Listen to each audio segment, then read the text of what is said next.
Rebecca భర్త పేరు ఇషాకు.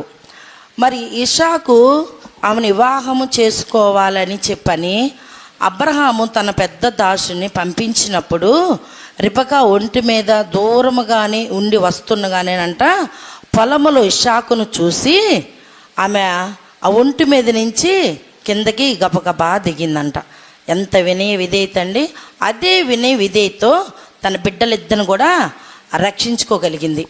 ఇక్కడ తన తమ్ముడు చేసిన మోసాన్ని, అంటే తన అన్నకి రావాల్సిన మరి దీవెనలన్నీ కూడా తన తమ్ముడు పొందుకోవటం వల్ల అన్నకి ఎవరైనా అంతే కదండి, ఎవరికైనా రావాల్సింది ఉండి ఎవరైనా తీసుకుంటే ఊరుకుంటారా? అసలు ఊరుకోరు కదా.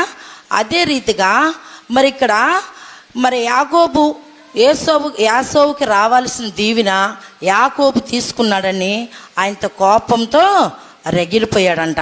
ఎలా అయినా సరే నా తమ్ముడిని నేను చంపాలి అని చెప్పి ఆలోచన చేస్తున్నప్పుడు ఈ విషయం ఎవరికి తెలిసింది?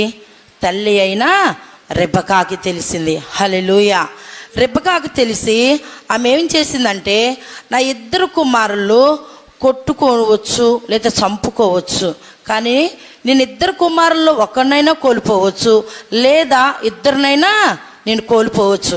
అలా జరగకూడదంటే నాకు చిన్న కుమారుని కొంతకాలం వరకు నేను నా పెద్ద కుమారుడి కంట పడకుండా దూరముగా ఉంచితేనైనా సరే వీళ్ళ కోపము తగ్గిపోయి మరి ప్రేమ కలిగిద్దేమో, ఒకరి మీద ఒకరికి దేశం లేకుండా ఉంటుందేమో అని చెప్పని ఆలోచించి చిన్న కుమారుని పిలిచి, ఇదిగో నా కుమారుడా, కొంతకాలము నీ అన్న కోపము నీ మీద నుంచి తొలగిపోయి అంతవరకు కొంతకాలం నా సహోదరుడి ఇంటిలో నువ్వు ఉండుమని తల్లి చెప్పినప్పుడు తల్లి మాట విన్నాడు.